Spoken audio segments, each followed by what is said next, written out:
Je me trouve actuellement dans un marché de Noël en plein milieu d'un pays musulman sunnite. Viens avec moi, je te montre tout ça. Have a holly jolly Christmas. Vous l'aurez reconnu, on est à côté du seul hôtel 7 étoiles au monde à Dubaï. Et pendant qu'en France, t'as des petits gauchistes frustrés qui chialent parce qu'on met des sapins de Noël alors qu'on est dans un pays laïque, ici, t'as des mecs en camis qui achètent du helouf avec du foie gras et qui consomment du bon vin chaud. Je crois que la question mérite d'être vite répondue, n'est-ce pas? Bien évidemment, je déconne, mais si ici on fête Noël, c'est pour une raison, c'est qu'on a compris que c'est pas un symbole de domination religieuse.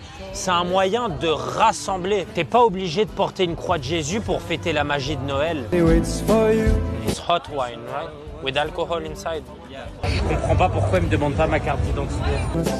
And in case you didn't hear, N'en déplaise aux gauchistes, Noël c'est également un très bon moyen de faire tourner le business. Mais bon, ça ils ont un petit peu du mal à le comprendre puisqu'ils sont tous salariés. Bref, de toute façon en France on a l'habitude de voir des gens qui se plaignent, mais si je te dis va travailler à Pâques, va travailler à Noël, là soudainement t'es en insuffisance respiratoire. Ceci étant dit, je vous souhaite à tous un très joyeux Noël, passez de bonnes fêtes en famille, je vous aime, tout plein de bisous.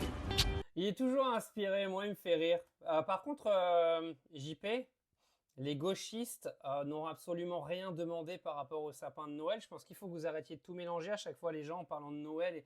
En fait, vous avez des lobbies qui s'amusent à vouloir retirer l'esprit de Noël en France. Ça n'a rien à voir avec des gens de gauche ni avec des musulmans.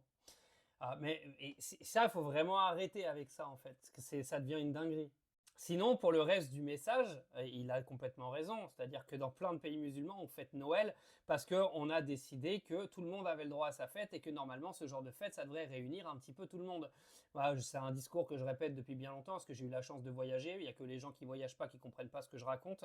Mais il y a plein de pays. Moi, j'ai vécu en Inde pendant 1 an. Je peux vous dire, ils fêtent tout. Ils fêtent les fêtes musulmanes, les fêtes juives, les fêtes hindouistes, les fêtes... chrétienne, tout est fêté là-bas, il y en a pour tout le monde. Même les hindous, en fait, ils fêtent Noël et tout. Hein. Il y a des sapins énormes, ils font des énormes marchés de Noël à l'intérieur des centres commerciaux. Moi, j'étais à Chennai, les gars, en Inde, et il y avait un centre commercial qui était collé à la résidence où j'habitais. Et à l'intérieur, pendant Noël, il y avait un train qui passait à l'intérieur du centre commercial avec des sapins et tout. C'était une dinguerie. C'était une dinguerie. Et on était en Inde, on n'est pas dans un pays chrétien. Les catholiques en Inde, les gars, c'est une des dernières religions qui existent, quoi. C'est-à-dire que vous avez les hindous et vous avez les musulmans qui représentent quasiment à eux deux 90% des religions en Inde. Et ça les empêche pas de fêter Noël. Et ça, il y en a plein, vous comprenez rien en fait dans ce pays qu'est la France. Vous crachez sur toutes les fêtes musulmanes. Bon, les fêtes juives, on dit rien, on les laisse juste fêter de leur côté, on leur dit rien. Les musulmans, ils arrivent même pas à fêter de leur côté sans qu'on leur tombe dessus. Mais putain, c'est quand même pas compliqué, non? Je sais pas. Ça vous paraît si compliqué que ça de fêter les fêtes de tout le monde?